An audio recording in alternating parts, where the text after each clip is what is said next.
Chicharong bulaklak naman nga ni ho ang nirequest sa akin ni tatay ngayon mga kamangyan. Ay sa sobrang luto nga ni ho na re, ay wari ko'y apang pulutan din ere mamayang gabi. Aroy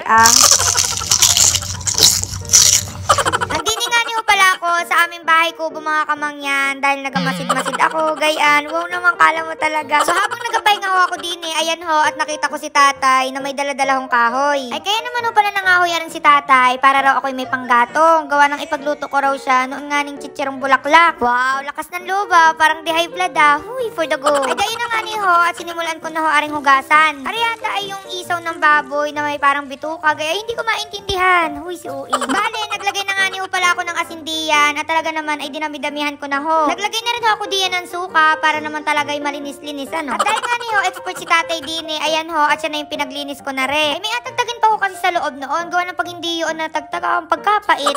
Bale, apakuluan ko nga ni ho muna yun mga kamangyan. Kaya ayan ho, at nagtudtod na ako diyan ng bawang. Nasa 3 kilo nga ni ho pala rin mga kamangyan. At ang alam kong presyo na rin ay 120 pesos ang 1 kilo. Ay madalang nga ni ho kami mag-ulam ng gayon. Gawa ng alam nyo na, medyo nakakakaba din. Huy! Nagagayat pa nga nila ho ako diyan. Inasabihan ko na si nanay at si tatay na abay hinay-hinay sa pagkain mamaya kapag naluto na. Ay bali nga ni hong pagkukurutin, gawa ng alam na gayon ng ulam, ay hindi man lang nagdala ng pineapple juice. Ano na yun? Nagagatong pa nga nila ho siya dyan, ay panay na ang ngiti. Ay wari ko ina-imagine na kung ilang bote ng alak ang maiinom mamaya. Aroy Ay dahil na nga ni ho at nilagay ko na rin tolyase. Gawa na nga una kong agawin ay apakuluan ko muna bago ho prituhin. Medyo matagal-tagal ko nga ni ho pala rin apakuluan mga kamangyan. Mga 4 months? Huy, sobrang tagal. Siguro ay mga 1 oras at kalahati, mga gayon laang. Para syempre, habang inapakuluan yun, mas nalinis, gayan. Kung ano, syempre, akainin natin yun, no? Ibi naman. At so, nilagyan ko lang ho ng bawang, sibuyas, at saka luya. Ay, natawa pa nga niyo ako diyan. Gawa ng sa sobrang ayaw ni tatay na ako ay mainitan. Ayan ho, at naglagay ng pangharang. Huwag kang pa-fall, para kay ano dyan.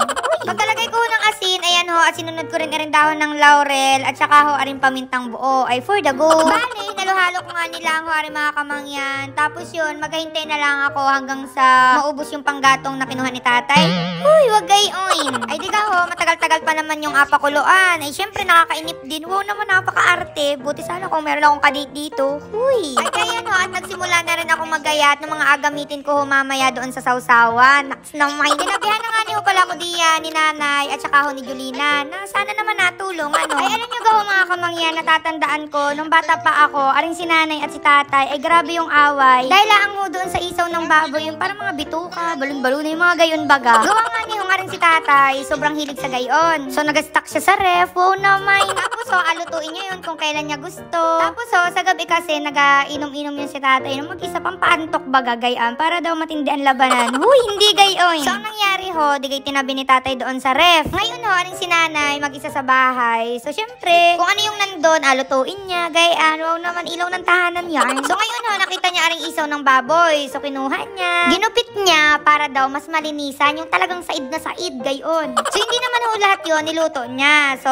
nagtabi pa rin siya sa ref, pero lahat nilinisan. O ay di rin si tatay usok ng ilong, sino ang naggupit? Huy! Gawa nang, ari pa lang si tatay, ay ayaw nung gayong linis. Gusto niya yung parang buo pa din, yung medyo may tira-tirang kunguro na abilities. Huy! Ay biniro ko pa nga ni ho, kako, ay paano kung sobrang away, tapos nauwi sa hiwalayan, gayan. So syempre may magatanong, bakit naghiwalay? Ay naghiwalay kami, gawa nga ni nang ginupit niya yung bituka ng baboy na tinabi ko sa rep. Gayon, aroy Ay di balik na nga niyo tayo din mga kamangyan. Bali ho, nung medyo malamig-lamig na are, ayan ho, at sinimulan ko na rin hong gayatin bago nga ni iprito. So nagulat ako diyan, bakit pag may pusat din, lumambing na ng lumambing? Ay hindi ko naman alam kung kanino are. Ay sa mga kapitbahay ho namin diyan na nawawalan ng pusa, ay nandini ho sa aming bahay kubo. Huy, ibi naman. At nang matapos na nga niyo ako magayat mga kamangyan, ayan ho, at naglagay na ako ng mantika, dini ho sa tulyase. At habang hindi pa ho mainit yung mantika, nilagay ko na ho agad aring isaw at saka ho bituka ng baboy. Gawa nang kapag sobrang init na ho ng mantika, maluluto agad, tapos baka makunat, gayan. Pero depende naman yun sa inyo.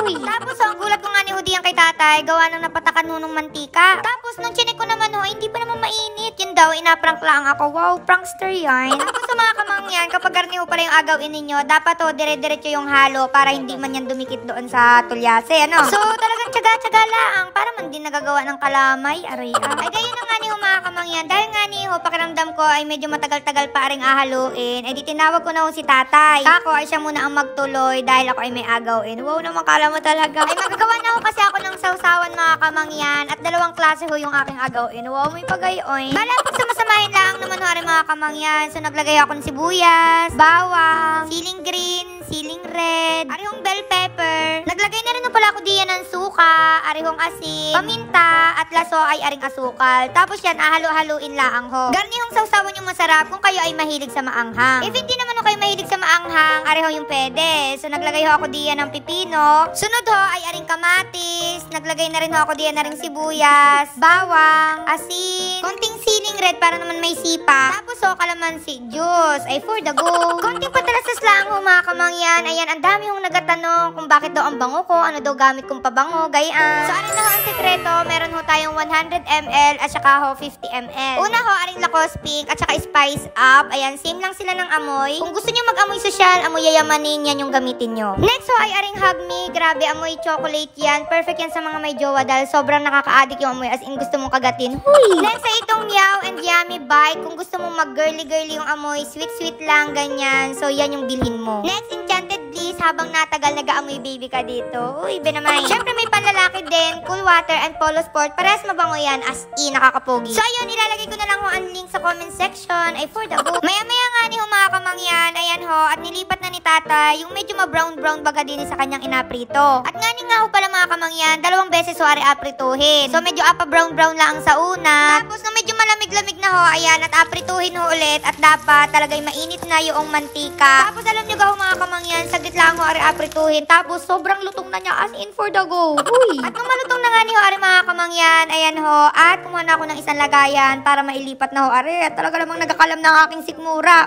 So ari na ho mga kamangyan, at tingnan nyo naman, sobrang lutong as in. O, ayan o baga, matagay na baga tayo. Huy, wagay oy. Ay, ako na ho yung nagasabi talaga kahit hindi ka nainom, may ikaw ay mapapatagay kapag garni ang pulutan. Huy! So, ayun na mga kamangyan, kumuha na rin ho kayo ng bahaw diyan at kami ho ay sabayan nyo na dini, aba naman. At dahil nga niyo, talagang hindi na namin matiis ang gutom. Ayan, talaga namang sinunggaban na agad namin. Alam naman, sinunggaban naman agad. Yeah! Cook! First bite.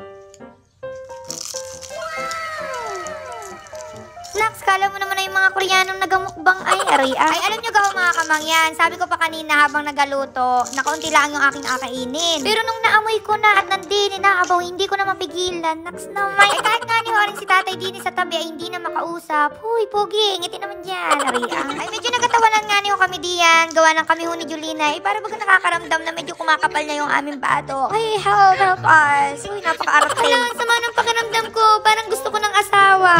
Uy, napaka-harot. Binilis-bilisan ko na nga niyo ng kain diyan mga kamangyan. Gawa ng naalala ko na ako nga niyo pala ay may apuntahan pa. Ay, samahan mo ko. Huy. Ngayon ho kasi ay birthday nung lola ko. Kaya dumaan ho ako din sa Red Ribbon para naman abilhan muna ng cake. Aba naman. At habang papasok nga niyo ako diyan mga kamangyan, ay nagulat ako din kay Nasir. Gawa ng nanonood daw sila ng vlog. Ay, salamat po sa inyo suporta. Wow, naiyak. Hindi nga niyo pala rin sa pinamalayan mga kamangyan. At pagkadating ko diyan, ayan ho, at pumili na agad ako ng cake. Naabigay ko ho kay Nanay Nine. Ay, for the go. Tuwing may mga birthday nga niyo pala mga kamangyan, o kaya naman nag-celebrate ng anniversary. Huy, feeling. So, ayan, at kailangan ng cake. Di niyo talaga ako napunta sa Red Ribbon. Kaya naman Red Ribbon, baka naman. Huy. At nung palis na nga niyo ako mga kamangyan, nakita ko ho yung bagong cake ng Red Ribbon. Kaya ayan, sabi ko, abilin ko na rin at bumalik na naman ako sa cashier. Pagkabili ko ho ng cake, ay di bumalik ulit ako sa bahay. Gawa na nag-aintindi pa nga ni sina nanay. At habang naghahintay, kako ay atikman ko na are. Gawa ng kanina pa ako natatakam. Gawa ng alam niyo naman, medyo nasuya ako doon sa kinain ko kanina. Ay, huwag ko kayo mag-alala mga kamangyan. Dahil ibang cake naman ho yung abigay ko kay Lola. Alam ko naman aring may bawas. Ay, binaman. Bali ho, nilabas pala rin ng Red Ribbon mga kamangyan. Ngayon lang ang September. Pero regular product na din siya. Kaya for the go. Para ho hindi na kayo magtanong mga kamangyan, ireho ay yung chiffon cake. Filled and coated with creamy caramel icing. Naks naman. Grabe mga kamangyan. Tuwan-tuwa talaga ako dyan. Gawa nga ni ng sobrang lambot. As in, para talaga siyang unan. Kutsyon, gayaan. Uy. Madalas ho talaga sa cake, ang gusto ko talaga yung chocolate. Pero ito, grabe. Sobrang sarap. Parang yung favorite ko na. Huy, si OA. Ay, hindi ho ako nagayabang mga kamangyan. Kailangan nyo talaga rin matikman. Sobrang sarap talaga. Nakaka-addict siya. Parang kaya mo siyang kainin sa isang upuan lang. Huy. Nako, dinamihan ko na ho ng kain diyan. yan, dahil for sure, hindi ho ari matagal din sa bahay. So, andyan si Julina, andyan si Kim, andyan si nanay at si tatay. Nakoy talagang ubus agad yan, ari Ay, gayon naman ho, at andini na kami mga kamangyan. Ari ho palang lola na inatukoy ko ay nanay ni tatay, na asawa ni nanay.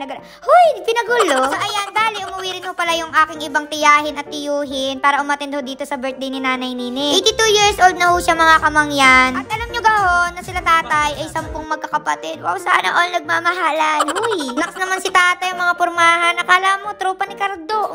So, ayun ho, bali nagbigay lang sila diyan ng mga message, gayan, at sobrang nakaka-touch. Ay, gayon na nga ni ho, diga, 10 magkakapatid sila tatay. So, si tatay ho, pangatlo. Alam nyo gahon mga kamangyan, sobrang saludo talaga ako diyan kay nanay Nini at saka kay papa. Sobrang ganda ng pagpapalaki nila sa mga anak nila dahil kahit sobrang dami nila, magkakasundo yan. Sobrang sisweet sa isa't isa, gayan. Sabi ko nga ni ho diyan, sana ay marami pang birthday ang dumating sa kanya para maabutan yung apo pa sa akin. Huy, bidaman, hanggang diyan. Tapos so, after ng mga mensahe mga kamangyan, nagulat ho ako diyan, gawa ng aring silula, biglang may nilagay sa akin ulo. Kaya ako pala may pagar ni mga kamangyan, gawa ng apotungan nga ni ho si nanay Nini. Ay, medyo kinabahan ako. Kala ko kung ano nga gawin eh. Kala ko ako'y apasayawin baga. Ay, sobrang cute ho na rin mga kamangyan, as in, pakinggan nyo. So, after ho niyan mga kamangyan, syempre alam niyo na yung mga kaganapan, nagbigay ng mga regalo. Eh, sabi ko nga niyo, baka gusto niyang regalo apo. Huy! Kumain na rin na pala kami diyan mga kamangyan, pero hindi na namin napakita dahil nagtakaw na. So, ayun na mga kamangyan, mamimili pa rin ako ng bibigyan ng tig 2,000 Gcash. Kasi follow nyo lang ang ating page at i-share ho aring video, no? O, ay siya, hanggang dito na lang ho aring ating video mga kamangyan. At kami magapicturan pa din eh, pati ako ay magabalot pa ng handa. Huy, huwag kayo maingay. Bye-bye, love you.